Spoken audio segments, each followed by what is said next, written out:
Learning objectives. After completing this module, learners will be able to understand what is equilibrium, learn about the out of equilibrium behavior, understand how the shifts of demand and supply curves affect in equilibrium prices and quantity, understand wage determination in labor market, understand shifts in demand and supply, learn about the free entry and free exit of the firms in the perfect competitive economy, understand the criteria of price flooring, agricultural price support program and minimum wage rate legislation. Equilibrium, excess demand and excess supply. What is equilibrium? In equilibrium, in short, the total quantity that all firms want to sell equals with the entire quantity that all consumers want to buy in the market. In this regard, it becomes the perfect match between the plans of the consumer and firms in the market. Eventually, the equilibrium price signifies the price fixed at the point of the equilibrium, and the specific quantity being bought and sold are called equilibrium quantity. Thus, in the price P, the market demand QD and market supply QS gets equal with the equilibrium point. Excess demand and excess supply. When market supply causes greater amount than the market demand, we call it excess supply, and when the market demand being greater than the supply, it creates the excess demand. In the competitive market, the equilibrium point is the culmination point of zero additional demand and supply respectively. In phases of non-equilibrium, when the supply does not get equals with the demand, the price happens to change. Out of equilibrium behavior. It was believed that one invisible hand being responsible to increase the price whenever in the market, it creates the excess demand, and it happens opposite. That is, price gets reduced when the supply increases. It eventually helps to attain the equilibrium as well in the long run. Market equilibrium in fixed number of firms and labor market. Market equilibrium in fixed number of firms. In a perfectly competitive market, where the number of firms is fixed, the market supply curve for a distant commodity shows the supplies of the firm at different prices, and the demand curve tells us the quantities of the commodity the consumer being ready to purchase at different prices. Market price, supply and demand in interaction. If all other things remain constant, when the price rises, the demand falls and the eventually increased supply tries to get the match between the supply and demand. On the other side, when the supply exceeds and consequently the price reduces, it happens that some firms being unable to provide the commodities in the reduced price. Wage determination in labor market. For commodities, the households are the buyer, but in the labor market, households are the supplier of the labor and the firms are the buyer. In this market, the labor depicts the hour of works done by the laborers, not the numbers of laborers. Here, the wage rate is calculated when the demand and supply curves of labor intersect each other at the equilibrium point. When the value of marginal product of labor is greater than the wage rate, the firm continues to earn more profit by hiring one more unit of labor. But When it becomes less than the prevailing wage rate, the firm starts to increase the profit of lessening 1 unit of labor from employment. It has two effects on households. When households supply labors, one is to enjoy the leisure and the second one is spending more time in work in order to earn more money. That is exactly found when the wage rate increases, while the opportunity cost of leisure makes it costlier. When the individual works for more hours, their purchasing power increases, and thus the requirement of leisure again starts to augment eventually.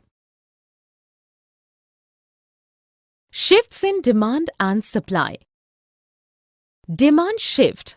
For the reason of changes in one or more than one factors, like preferences of the consumers, price of the commodities, consumers' incomes, technology used in the production, market size, inputs price in the production, and many others.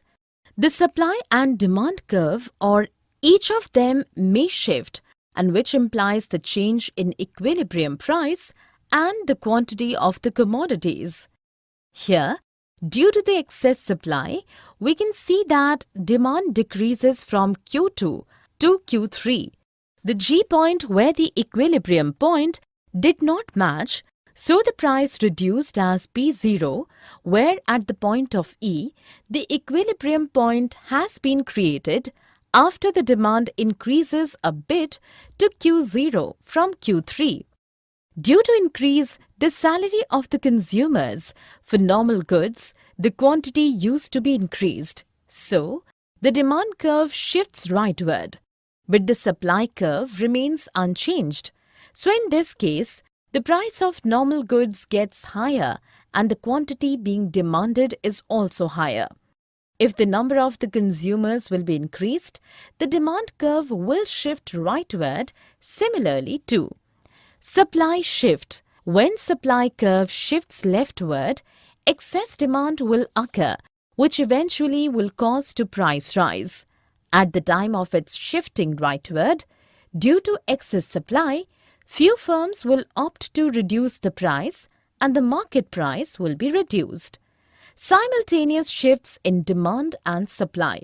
When both supply and demand curves will shift uniformly rightward, quantity of demand will be increased, but the price may stay unchanged or may increase, decrease.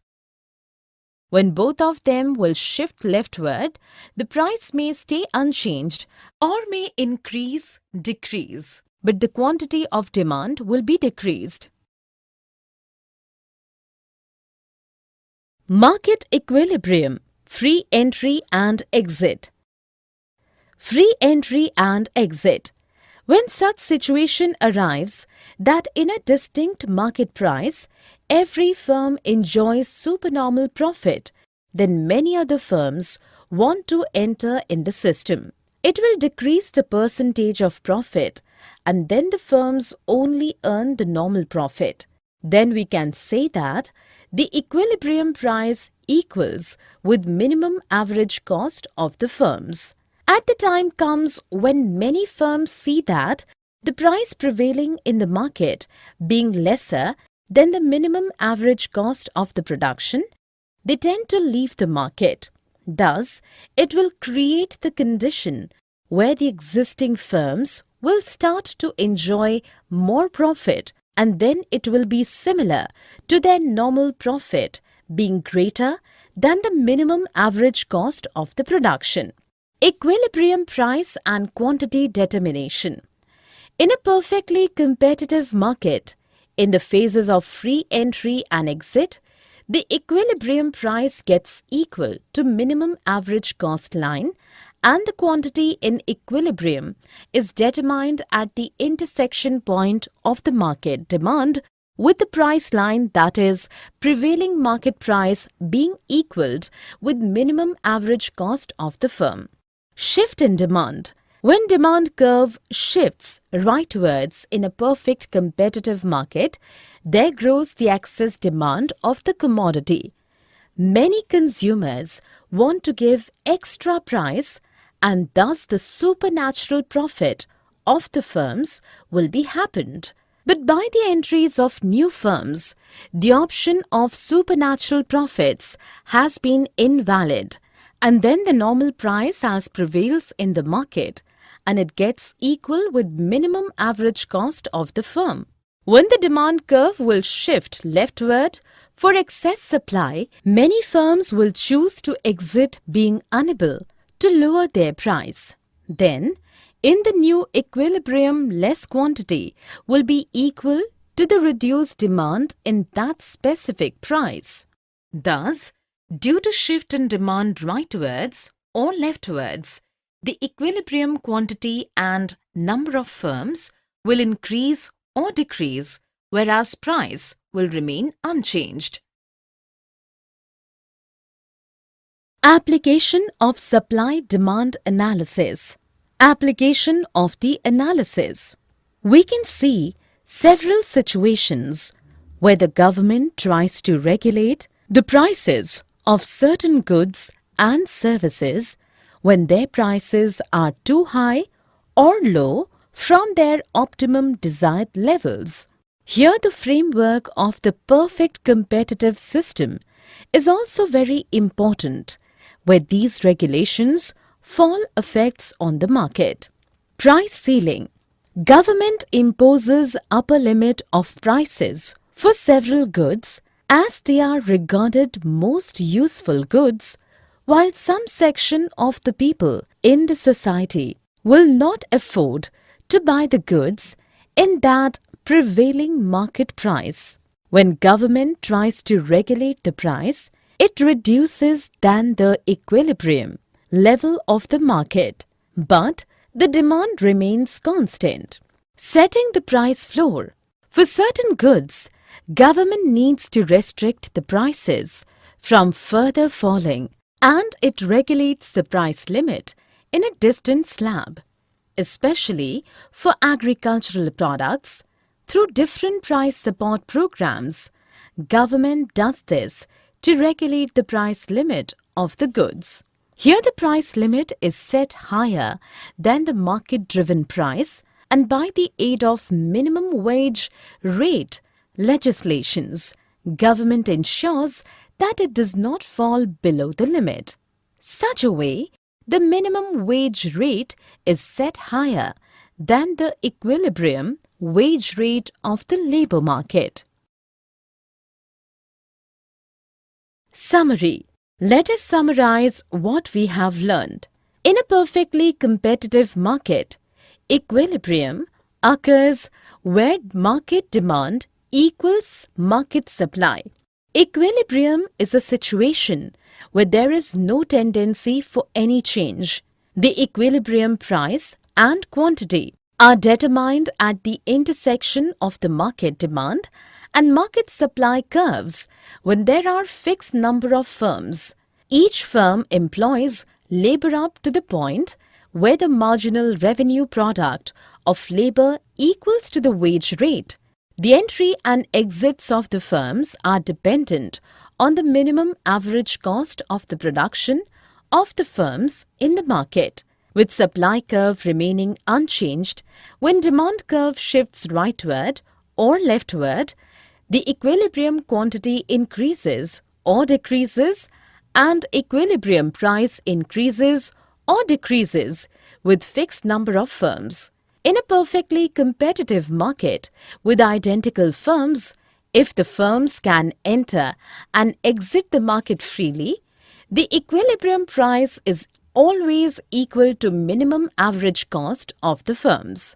With free entry and exit, the shift in demand has no impact on equilibrium price but changes the equilibrium quantity and numbers of firms in the same direction as the change in demand. In comparison to a market with fixed number of firms, the impact of a shift in demand curve on equilibrium quantity is more pronounced in a market with free entry and exit. Imposition of price ceiling below the equilibrium price leads to an excess demand and supply.